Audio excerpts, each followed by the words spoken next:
Hello aspirants, a very warm welcome the YouTube channel of analyst IAS. Recently अगर आप newspaper cover कर रहे हैं तो you will see this recusal of जजेस। ये काफ़ी टाइम से न्यूज़ में है। इसके बारे में हम थोड़ा एक होलिस्टिक व्यू में पढ़ लेते हैं। प्रीलिम्स के लिए क्या इंपॉर्टेंट है, देन मेंस के लिए कुछ इंपॉर्टेंट पॉइंट्स, इसके कुछ जुडिशियल जजमेंट्स इससे रिलेटेड। वील सी वाई न्यूज़, ये जुडिशियल रिक्यूजल किसे कहा जाता है, देन ऐसे कौन से रीजंस होते हैं जिसमें एक जज रिक्यूज करता है, then what are some judicial cases related to this, what are the concerns, then we have our prelims and mains practice. Mains 2023 and the fever and tension about mains and ethics writing practice is must. कई महीनों से writing practice छूटी हुई है क्योंकि मैं पिछले 10 year से एथिक्स ऐसे पेपर एंड पॉलिटी के लिए स्टूडेंट्स को गाइड करता रहा हूं। तो इस बार एक ऐसी टेस्ट सीरीज जो उन लोगों के साथ में डिजाइन हुई है जो वास्तव में इवेलुएटर की तरह कमीशन में काम किए हैं, उनके बेस पे मार्क्स मिलते हैं बच्चों को, वो आप तक पहुंचेंगे, न कि वो लोग जिन्होंने केवल मेंस या इंटरव्यू लिखा हुआ है और वो आपको गाइड करते हैं। तो गाइज, हम बहुत सारे लोगों को हेल्प नहीं कर पाएंगे, मैक्सिमम 50। तो जल्दी से आप इसमें एडमिशन लें, इस दिए हुए व्हाट्सएप नंबर पर आप कॉल करें और आपको पूरा का पूरा गाइड किया जाएगा। एक वीडियो मैंने और रियलिटीज बिहाइंड टेस्ट सीरीज बनाई थी, उसे आप जरूर देखें, और एक डिटेल वीडियो भी टेस्ट सीरीज के बारे में कि कितने टेस्ट होंगे, किस किस डेट को कंडक्ट होगा, मैं 1 या 2 दिन में उस वीडियो को लेकर आऊंगा। Till then, see you guys, Jai Hind. This question, so let's start. Why news? Recently Madras high court के जो जज हैं आर सक्तिवेल, इन्होंने बेसिकली अपने आप को रिक्यूज कर दिया या एक तरीके से मना कर दिया है। हियरिंग जो डीएम के लीडर की रिसेंटली ईडी ने अरेस्ट किया है, उनकी हियरिंग है, एंड जो मिनिस्टर हैं सेंथिलाल बालाजी, इनसे मना कर दिया है। बालाजी को बेसिकली ईडी ने अरेस्ट किया था और उनके मल्टीपल रेजिडेंट्स को रेड किया गया था, लगभग 80 रेजिडेंट्स से ऊपर। करप्शन का केस है। देन रिसेंटली सुप्रीम कोर्ट के जो जस्टिस हैं एमआर शाह, इन्होंने रिफ्यूज कर दिया था रिक्यूज करने से। इनको रिक्यूज के लिए बोला गया था, so he refused to recuse from a hearing a plea by former Gujarat cadre IPS officer Sanjiv Bhatt. इसके अलावा अर्लियर, इससे पहले जस्टिस सीटी रवि कुमार जो थे, इन्होंने अपने आप को रिक्यूज कर लिया था एक बैच ऑफ अपील सुनने से, जो कि केरला के चीफ मिनिस्टर जो थे उनके अगेंस्ट थी करप्शन केस में। इसके अलावा जो बानो केस था, बिल्किंस बानो केस है, उस केस में भी एक जज ने अपने आप को रिक्यूज कर लिया था। So we'll see why is it news. Judicial recusal जो है, ये जज अपने आप को विड्रॉ कर लेते हैं किसी एक केस से जहां पे कॉन्फ्लिक्ट ऑफ इंटरेस्ट होता है, या फिर अगर रीजनेबल एप्रीहेंशन है किसी बायस का, या उनको लगता है कि वो बायस हो सकते हैं। ये बेसिकली इसीलिए किया जाता है ताकि जो डिसीजन हो वो बहुत फेयरली लिया जा सके और एक पर्सनल बायसेस के चलते वो इन्फ्लुएंस ना हो। ये जो प्रैक्टिस है जुडिशियल रिक्यूजल सिस्टम की, ये it stems from the cardinal principle of due process of law.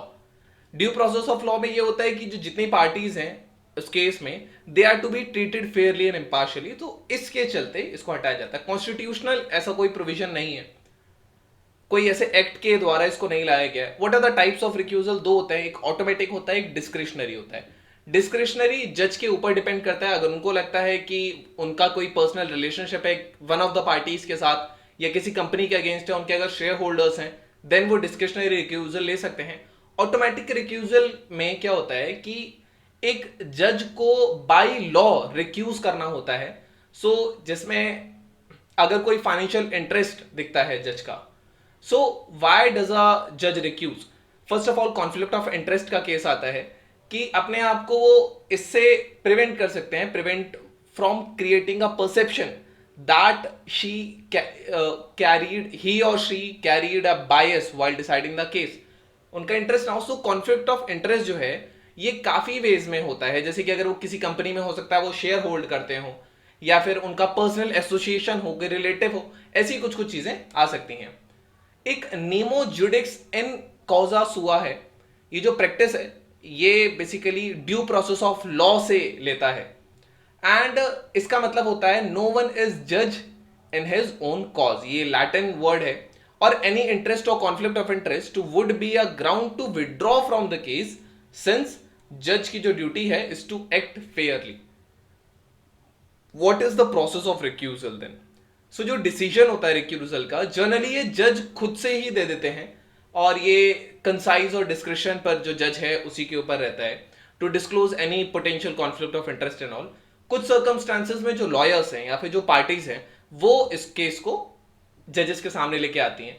अगर एक जज रिक्यूज करता है तो इस केस को chief justice of India, chief justice के पास इनको ले जाया जाता है, देन एक फ्रेश बेंच अलॉट कर दी जाती है। कोई फॉर्मल रूल्स ऐसे नहीं है जो गवर्न करते हो रिक्यूजल को, ऑल्दो सुप्रीम कोर्ट के ऐसे कुछ जजमेंट्स हैं जो इस इशू से रिलेट करते हैं। वील सी दो जजमेंट्स एज वेल। 1999 का जो कार्टर है, restatement of values in the judicial life, ये स्टेट करता है कि जो जज है should not here and decide a case involving a company जिसमें वो शेयर होल्ड करते हो।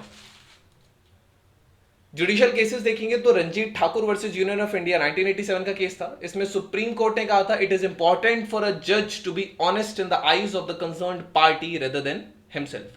Then state of West Bengal versus Shivanand Pathak 1998 का केस है।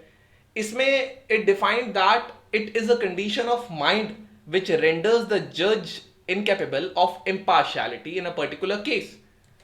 Then Supreme Court Advocates on Record Association versus Union of India case 2015, इसमें कोर्ट ने ऑब्जर्व किया था कि where a judge has a pecuniary interest, no further inquiry is needed as to whether there was a real danger or reasonable suspicion of bias. This is the case.